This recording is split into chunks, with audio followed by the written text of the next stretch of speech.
Women's basketball is off to a strong start. Can they continue the win streak? The Bruins are coming to town. The crosstown showdown is on Saturday. And women's soccer is set for a second-round tournament matchup. All this and more next on Sports Scene.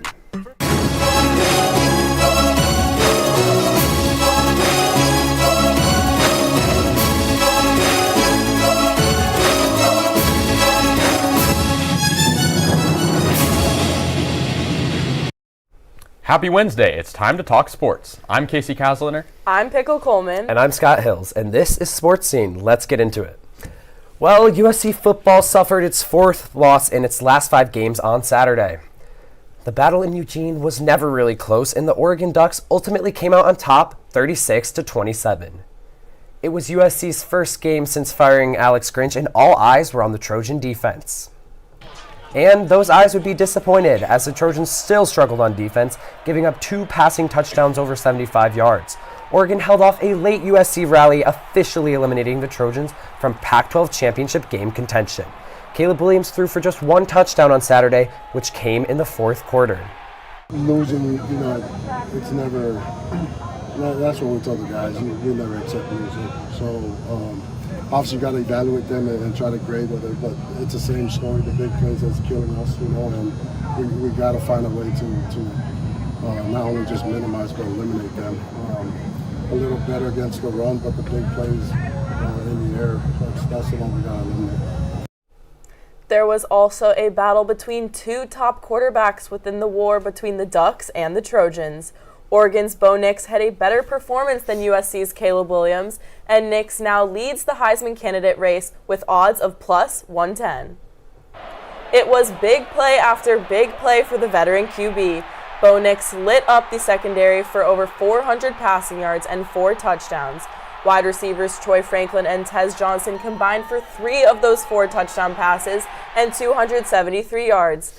Nix leads NCAA quarterbacks with a 77% completion percentage and is second in touchdowns with 29. Caleb Williams threw for 291 yards and a touchdown, rushing for an additional score. The reigning Heisman still leads NCAA in points responsible for and is in the top 10 in a number of other stat categories. However, Caleb's performance wasn't enough to come away with a win in Eugene. Nix got the best of Caleb this past Saturday. He passed for more yards, more touchdowns, and finished with a better completion percentage. Williams was sacked 3 times while Nix was never taken down in the backfield.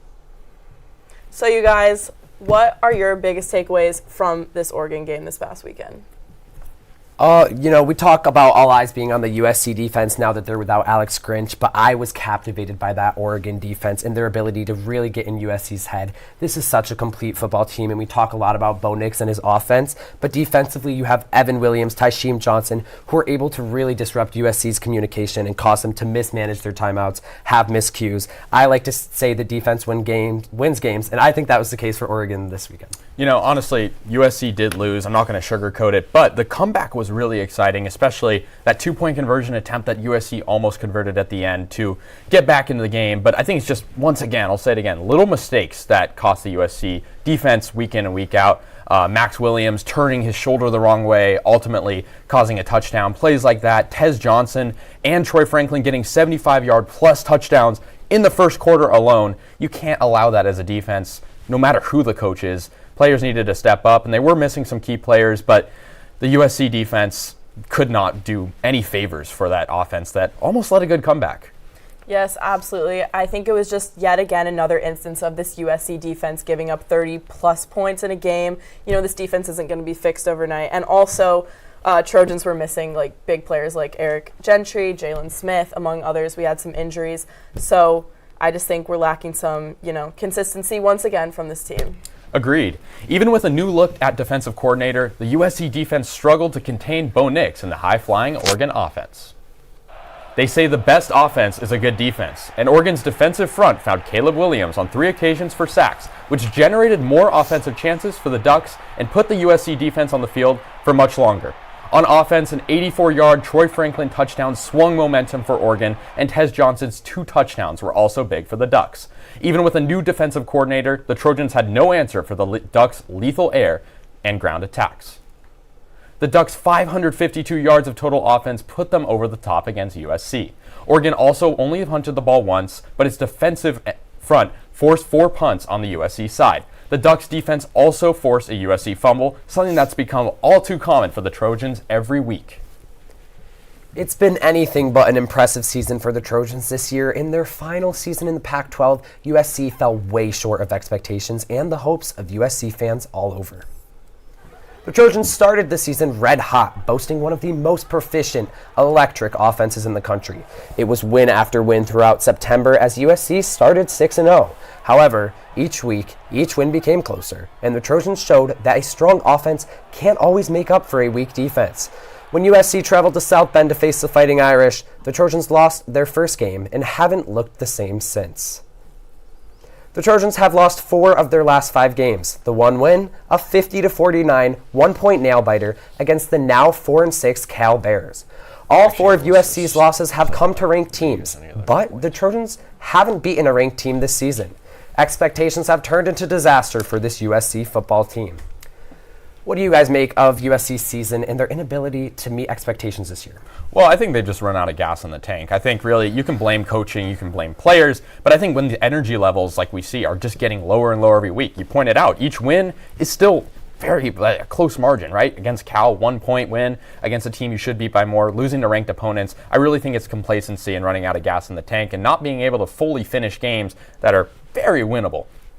Yeah, I mean, I think that USC has potential and a lot of talent. It's just putting it all together is something that seems to, not be in the cards for the team this year. I mean, there's also been some questionable play calls, some missed 2-point conversions, some just mistakes all across the board. So I think that's the biggest thing that, USC has been lacking this season.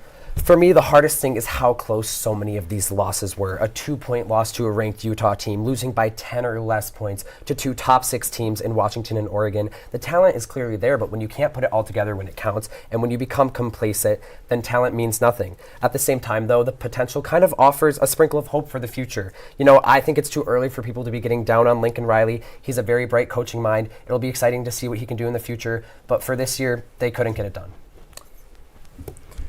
Well, let's send it over to Will and Campbell to discuss if this USC season has any meaning at all.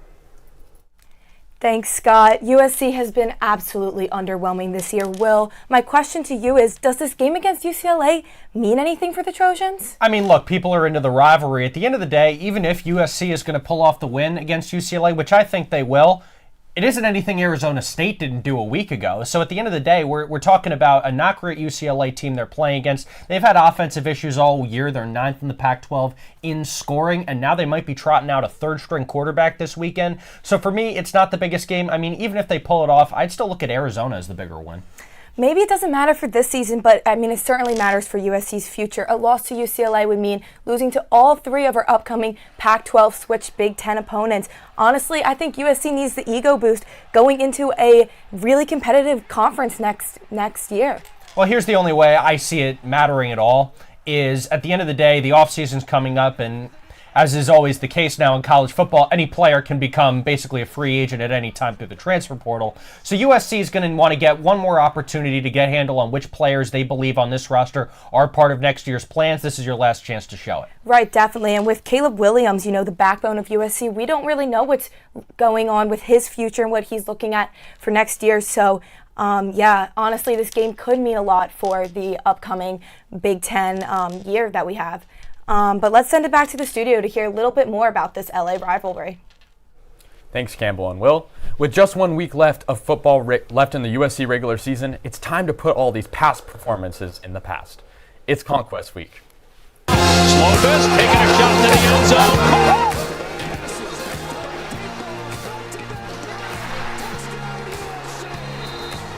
The crosstown rivalry is here. The UCLA Bruins will take the I-10 eastbound to the LA Coliseum on Saturday. With both teams out of Pac-12 championship contention, Saturday's stakes surround one thing: the battle for the victory bell. UCLA stands at 6-4 on the season, with all losses coming against ranked teams except for an embarrassing loss to the then 2-7 Arizona State Sun Devils last week. There's speculation that UCLA is planning to fire head coach Chip Kelly after this team was ranked in the top 25 at various points throughout the year. So guys, what do we make of this year's edition of the UCLA-USC rivalry game? I think that given that it's a rivalry game and just the history we have, with this program, it's going to bring a big shift in the energy in the Coliseum. And I think that we can honestly put the stats and everything we've been looking at the back burner a little bit and kind of just feed into this rivalry and see what USC can do here.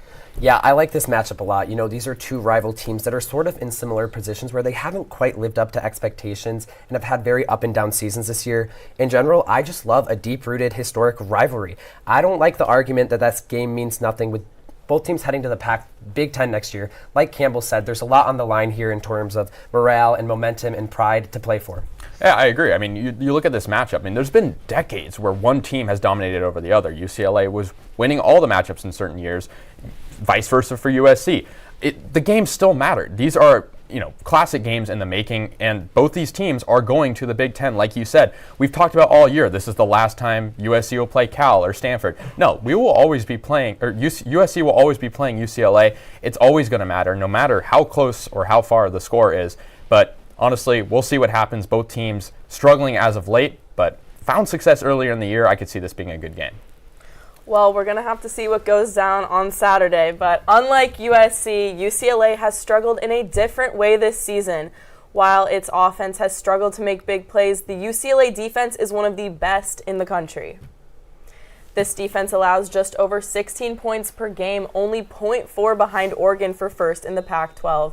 The Bruins allowed the least amount of yards per game in the Pac at 289.9, and their points allowed per game and yards allowed per game are good for 10th in the country.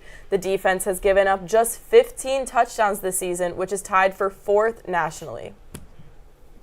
Compared to USC, UCLA's defense is momentally better. From rush defense points to points allowed per game, it seems that the Bruins have the Trojans dominated in all categories. USC head coach Lincoln Riley had high praise for UCLA's defensive turnaround.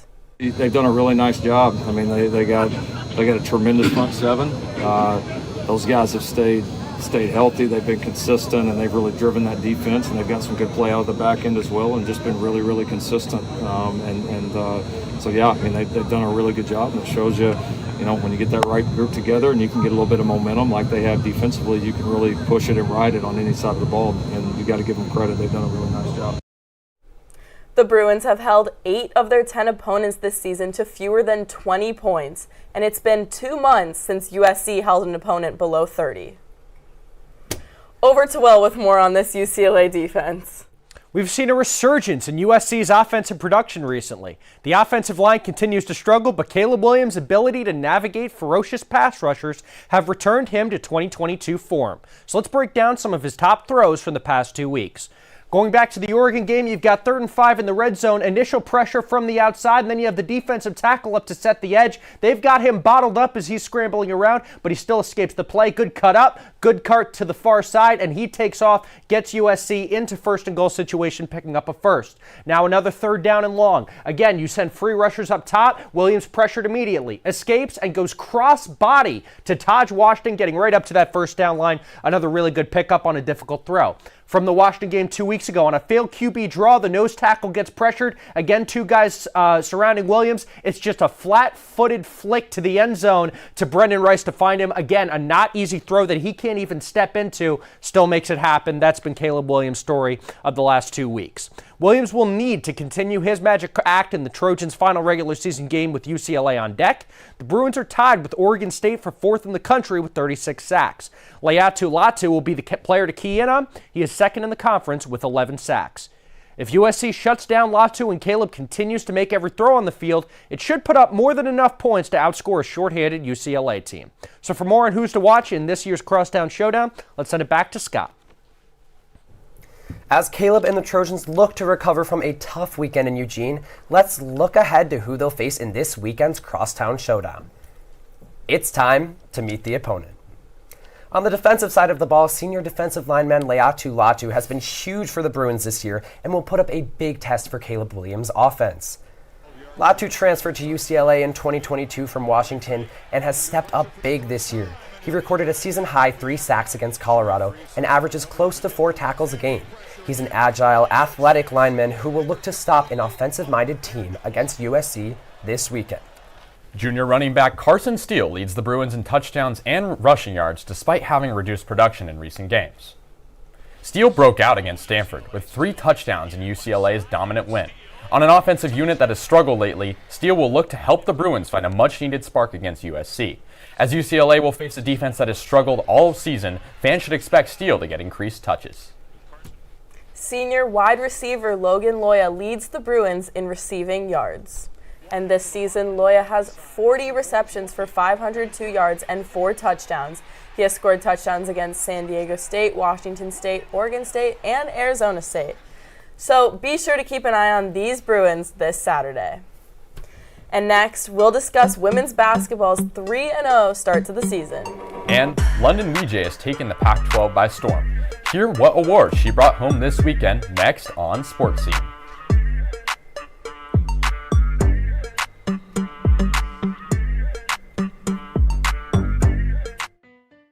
Let me tell you how we amplify our Latina voices. Check out Dímelo. We have it all. Deportes.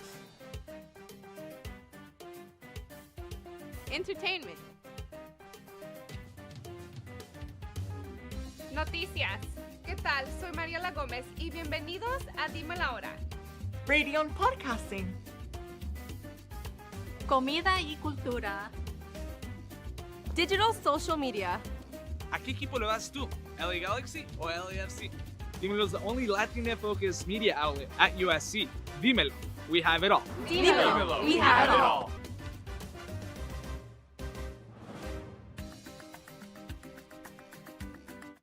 Mr. Owl, how many licks does it take to get to the Tootsie Roll center of a Tootsie Pop? Let's find out. 1, 2, 3. How many licks does it take to get to the center of a Tootsie Pop? The world may never know. There's a new pet. Chia. Chia Pet, the pottery that grows. It's fun and easy. Soak your chia, spread the seeds, keep it watered, and watch it grow.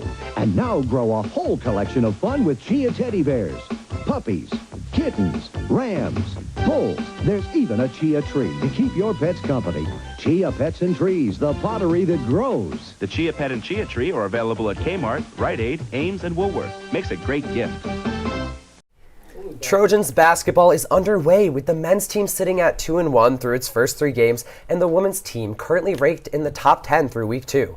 Let's head over to Gabby, who has more on the men's team's start to the season. What's up, everyone? I'm Gabby Patrone on this week's edition of Game Time with Gabby. This week, the men's team has definitely gone through it. Last Thursday, the Trojans played Bakersfield and took the lead early on. Collier was the lead scorer of the game with 19 points, 5 assists, and shooting 55% from the field. He makes great decisions on the court, and he's just getting started in this career. But the Trojans could not have done without the contributions of Oziah Sellers, who had a career high of 16 points, giving the Trojans a win of 85-59. Sellers really made an impact against Bakersfield and earned a start in yesterday's game in place of Boogie Ellis and Kobe Johnson, who did not play due to injuries.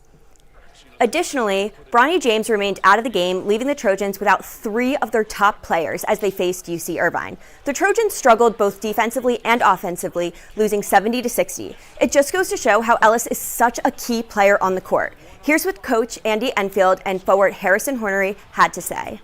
Week of practice leading up to the game was not good, and then we didn't play any better today. No excuses. We got to play better. You can't go. You can't shoot the way we did and expect to beat a good team.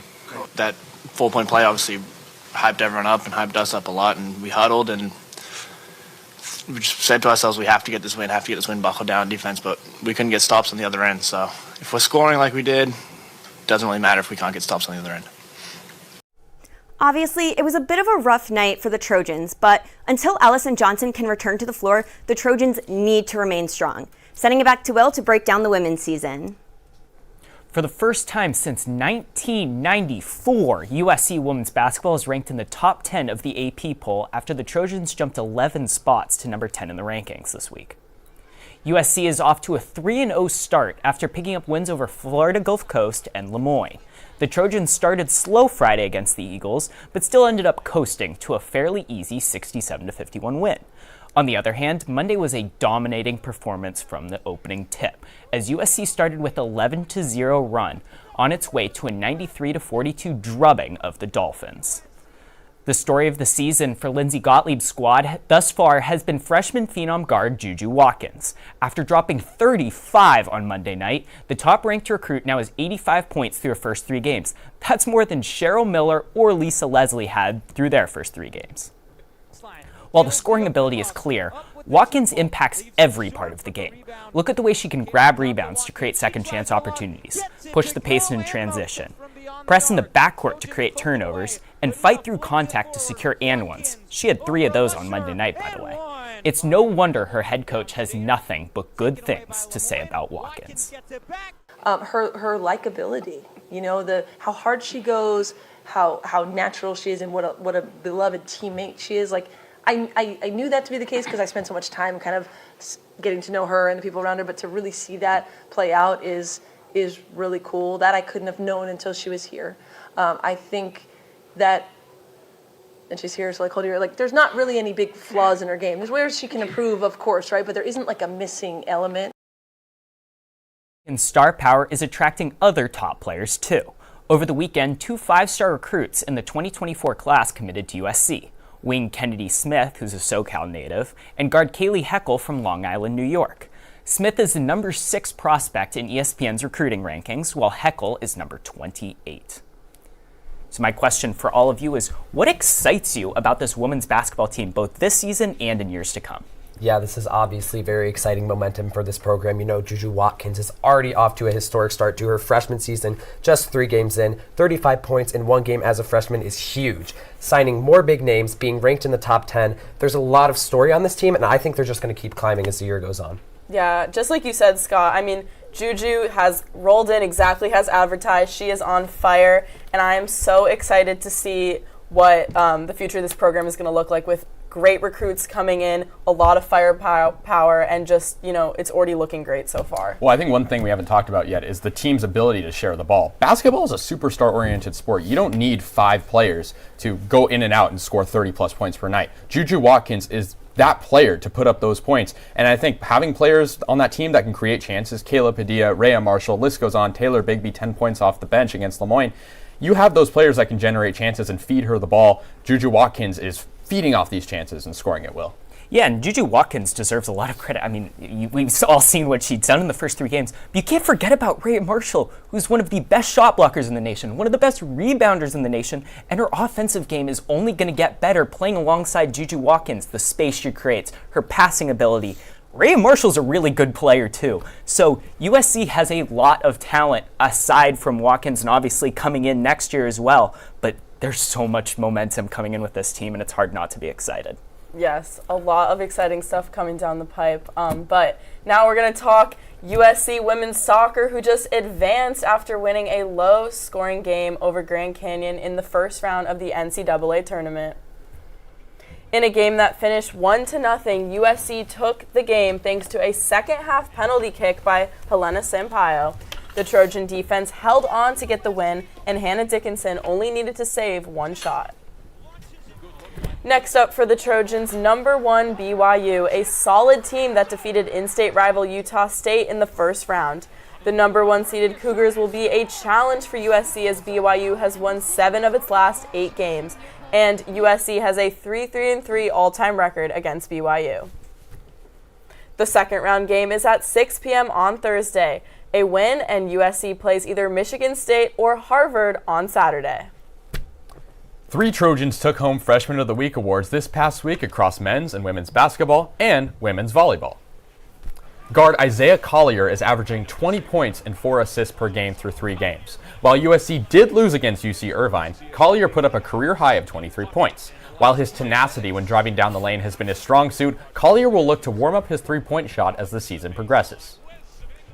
On the women's side, Juju Watkins has been unstoppable. She has led the Trojans to a 3-0 record on the young season thanks to her 28 points per game and dominant play night in and night out. Her 35 points against Lemoyne was a career high. We should expect Watkins to be the victor of many more Freshman of the Week awards if she keeps up these numbers. In volleyball, outside hitter London Weejay took home her 4th Freshman award thanks to back-to-back double-doubles this past weekend. USC split road games against Washington and Washington State, and WJ was vital in both efforts, combining for 28 kills across both matches. Freshmen led the way for USC this past week. Now over to Will and Campbell to discuss their top Trojans. What's up, everyone, and welcome back to Trojan of the Week.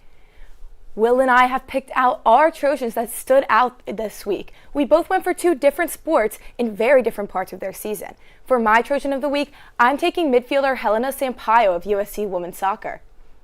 Sampaio scored the only goal for USC in their victory over Grand Canyon that sent them to the second round of playoffs. She has been a consistent midfielder for the Trojans this season, playing upwards of 70 minutes almost every single game and scoring 6 goals. Going to the hardwood for the second straight week, I'm taking Harrison Hornery. Hornery finished as the Trojans' second leading scorer with 17 points last night and had a crucial 4-point play that got the Trojans back in the game late in the second half. All right, again, we're going two different sports. You're going with a soccer player in the playoffs. Why this week? I mean, this is one of USC's best teams this season, and this goal was the way that they won the game. They're going to the second round of playoffs. I don't see any reason why Sampaio wouldn't be Trojan of the Week, plus just being a consistent midfielder all around. I think she has been leading the USC soccer team, and she deserves this award. Well, let me just set the stage of what Harrison Hornery did last night. No Boogie Ellis, unavailable. Kobe Johnson, unavailable. Those are the two veteran guards USC relies on. Isaiah Collier led the team in scoring, but only shot very inefficient from the field, well below 50%. Did not do well. Harrison Hornery really stepped up with the three-point game. Really, the only three-point production they got in that game was from Harrison Hornery. Not to mention the 4-point play late in that second half. Such a spark plug for that struggling offense. The only reason they had a chance is because of the way he played. Look, but the only difference between my Trojan of the Week and your Trojan of the Week is that my Trojan of the Week won their game. Last night, USC basketball lost, and Hornery was the second leading scorer. Without Isaiah Collier, who would have known what that game would have looked like? So you have to give Sampaio some credit for leading the USC effort to beat Grand Canyon last week. Oh, there are a lot of reasons why USC basketball lost. Harrison Hornery, not one of them. He did everything on the court. 7 boards, 3 blocks. They were going with sort of a bigger lineup, and he really played to his position while being an outside threat. I mean, let's be honest. This is what basketball coaches drool over, a guy who can both shoot the three and play well down low. It's been a real phenomenon in the NBA recently. Harrison Hornery did it perfectly. Look, Will, it looks like we're just going to have to agree to disagree this week. But coming up next on Sports Scene, find out why Michigan's head coach has been suspended for the rest of their regular season. And hear about James Harden's underwhelming first 5 games with the LA Clippers.